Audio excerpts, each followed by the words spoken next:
Canon C50, the FX3 killer.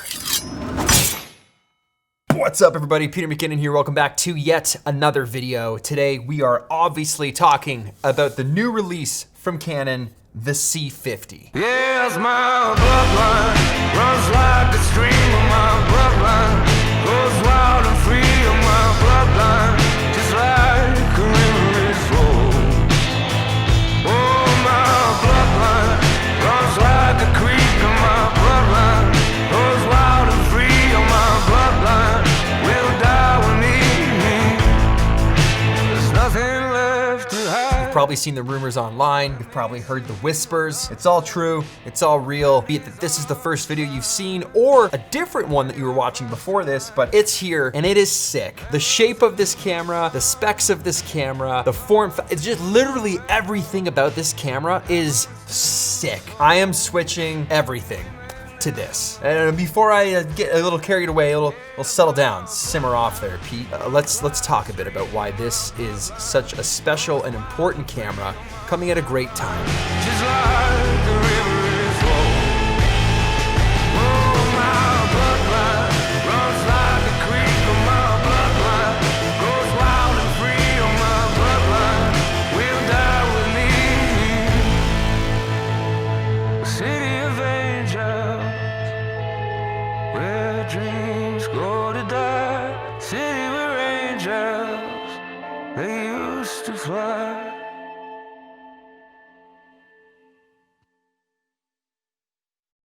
Hey, what do you think? No, I was gonna ask you, what do you think? Oh, okay. I haven't used it yet. I just set it up. Yeah. You've used it for a little bit now. Do you Yes. think this will be like your like new daily vlogger, like what I would use the FX3 for? My thoughts were putting the R5 Mark II on the shelf and using this as both my vlog camera, cinema camera, and photo camera when we go on trips and just make things for YouTube. So essentially, And photo camera, did you say? yeah. Really? Yeah, does like 32 megapixels or... People always make fun of it. I use the FX3 or A7S3 for photos, and it's 12 megapixels. And no one notices. And though. nobody cares. No, I've never said anything. Nobody ever is like, wait, is that 12 megapixels? Nobody can tell the difference ever. No, I just think like space is important, and this is such a small, cute, perfect little square package, and it does epic cinema, epic video, and epic photos. And open gate. And open gate. That's the best thing. Yes. That's That's what everybody wants to know. Are the gates open? And they're open. They're very wide open gates. Yeah.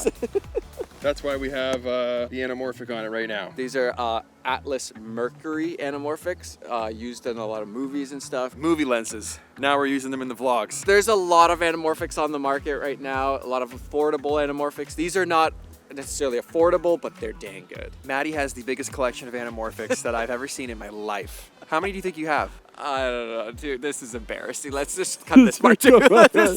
20? I'm not gonna comment on this. I think sometimes people don't realize that like a little thing like, oh, it has open gate, puts it into a different category. Like it doesn't matter how good an FX3 is, it's not open gate. And so if you wanna shoot anamorphic, it's like, but then I have to crop in and like, it's just not it. Like I want the full wide, I want the whole thing. And so open gate, we got it. You have it. And if you're just tuning in here and you're like, what? What?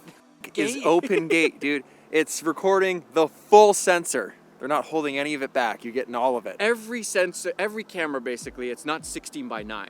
Yeah. It's like a 3x2 or a 4x3 sensor, but they rarely let you record with the whole sensor. So Canon, which is a surprise to me, I will say, Canon isn't usually the kind of company that does this sort of stuff. That was the first thing he said to me. He came in the office and he's like, is it open gate? Canon is letting us use the whole sensor, and I really like. I even like this. Sony should have done this so long ago and just put at least with software update.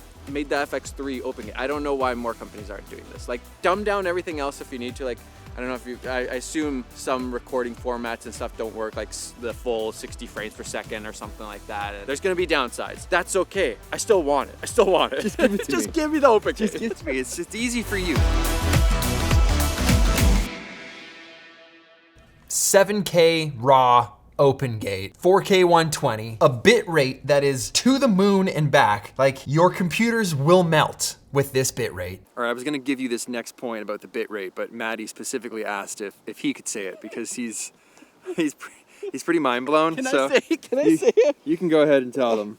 The bit rate for like the highest quality, not raw, is 1,730 megabits per second, which is like I shoot an H.265 normally 100 megabits per second. Wait, does that make sense? Yes, 100 megabits. That's like a 1,700, that's 17 times the data, and you can only take it down to 864. I mean, we're filming in 7K. That's 4K, 7K. It's yeah, but like this is definitely something that people are like, oh shoot, I need a lot of memory cards, a lot of data. Is my laptop going to explode? It might. That's good. That's something to take into consideration. Like, yeah, you get 7K, but can you afford it? It's the real question. Uses a new version of the LPE6, the LPE6P. You can pretty much get a full day's shoot with about 3 batteries. Better than the R5C, that was like 13 batteries. Full-size HDMI port, full-size XLR ports, a new top handle. The body has been reduced. It's smaller, more compact. There's more mounting options on it. Time code, CF Express and SD. You can even record vertical formats just to the SD card, so when you're done shooting whatever event you're at, you already have your vertical stuff ready to go for socials. That's cool. It's literally the perfect size. I think what I love so much about this is the size of it, because to this point we've been using I'm using the C80 right now. We use the C80 when we go on trips, and up until now the size of the C80 is not bad. It's not great, but it does take up quite a lot of space in a bag. So when you're packing for stuff and we don't go for long periods of time and we don't have a ton of space to be bringing everything, this lets me bring so much more. I can worry about accessories and anamorphics and other cool tools that'll let me make this so much more useful in my everyday run and gun. Now the difference is like I'll likely, truthfully, never shoot in 7K. I'm making videos on YouTube. Even when I'm out like shooting any kind of projects, I'm likely just not gonna need 7K. So for me, that bit rate isn't a big deal because I'm never going to that setting. But Ever. I agree. I agree. And I don't think anybody needs 7K right now. I think we're still a little early on that. 4K is plenty good right now. The question is there other issues? If you dumb it down to 4K or something, is there a stupid crop or something like that? That's where usually... Dumb it down to 4K. I think other camera companies do a really bad job where it like, oh, but then there's a massive crop, or like, oh, but then you can't do all of these other things. There's no open gate, there's no whatever. And usually Canon's pretty good at that stuff. That's like, I think where Canon does do well. You know what I care about? It does 4K 120. Thank you very much. Let's bring it back. Thank you very much. That is the only spec I care about. 4K 120. Initiate coffee sequence. I'm just kidding. We're not going to do that. Not today. But I will do it again. When this thing is caged up, you have a good monitor on it, you're running audio, this is the perfect cinema camera to absolutely go and make movies, without question. That's been proven with the FX3 and a lot of the stuff that it's been able to do. This is a better camera. You are going to need lots of hard drive space though. There is one of those butts.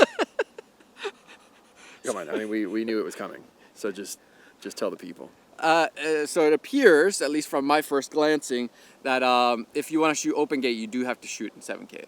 But you can shoot normal 16:9, which Yeah. most people are shooting most of the time in 4K. Yeah. So if you want to open the gates, get your body ready. The Get your memory card ready. The gates are massive. They're big gates. Very big gates. The gates of Mordor, dude. Just open them up. What are those gates called in Lord of the Rings? The black gates? Black gates, right? Weren't we at those black gates in Iceland? Isn't that where they filmed that? Anyway.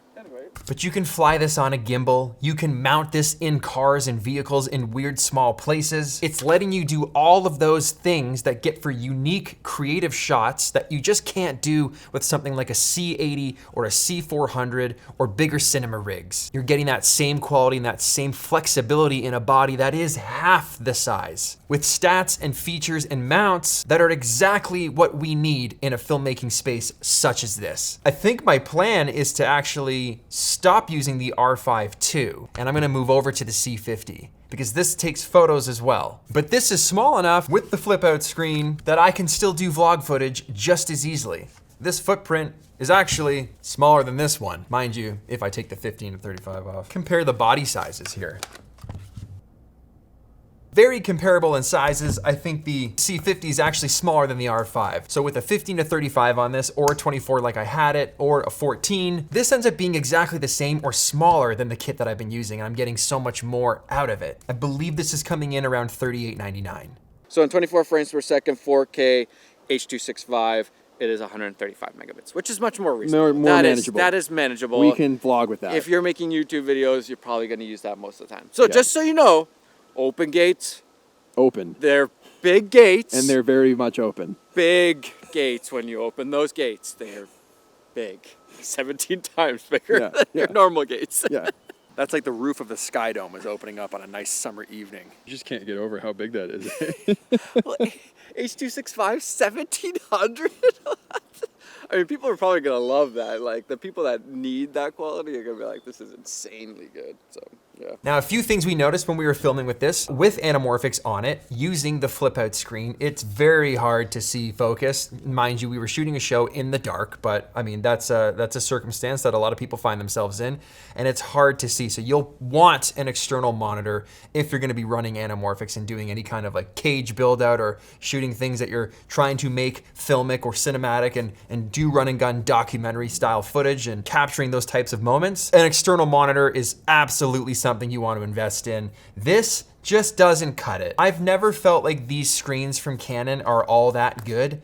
They articulate, they're useful for checking the frame, making sure battery life, some focus peaking and some things are handy to make sure the settings are dialed, but it's never been great. You're gonna want an external monitor for this to make sure you are getting those critical moments in focus, etc. We were able to shoot for half a day, an entire show, and only go through one battery. Had to put the second battery in, didn't get all the way through that before we were done, so that's a big plus. I remember shooting the R5C video, and Maddie and I went through at least 8 to 10 batteries within a 4-hour time period. Now, when you're shooting this on full frame, you do have with C-Log 15 stops of dynamic range. If you put the sensor into Super 35, you have 16 stops of dynamic range. So we drove down to Niagara Falls to post up because my friend's tour was stopping in town. His band is called Kaleo. He's an incredible artist. His name is JJ, and any time that we can spend together, be it that it's in Iceland or wherever he is on the road, we try to. I thought this would be a great opportunity to test out the low light of this camera, be it that he was playing a festival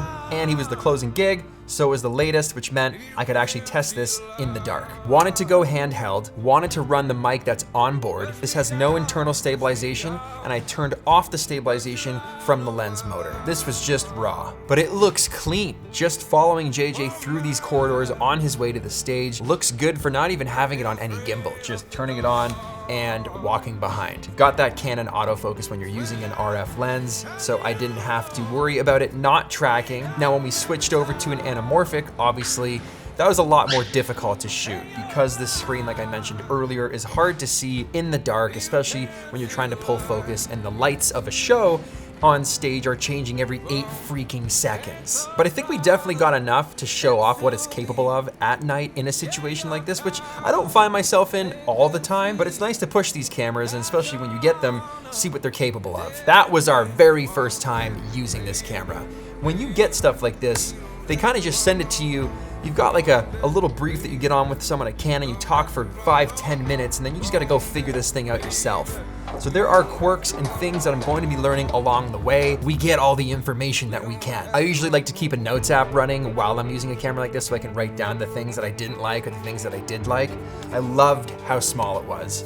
Running around with this in your hands all day, being able to get the quality with all the features that it has is so nice, opposed to holding a giant Red or a C400 fully rigged out with cage and rails and anamorphics. That stuff gets heavy. It gets heavy. It's very hard to use with gimbals. It's hard to mount to stuff. When you have a setup like this, it's also less intimidating. If you're just sitting in a dressing room or you're following someone up the stage stairs, it's a lot easier to do with a smaller footprint than having a giant rig with you. I hope that was enough test footage. We didn't have much time with this. I plan to do more, so I would rather go do that now than continue talking about what I did with this the other day. So that is the C50 from Canon. It is sick. it destroys the FX3. It's my new star camera. It's going straight into my bag, and I am gonna go film more with it right now. So hit the like button if you like this video, subscribe if you haven't already. If you wanna see more of this, that is what we love to do here. Hit the bell, sign up for notifications, and I will see you in the next one. One day, baby, we don't have to run no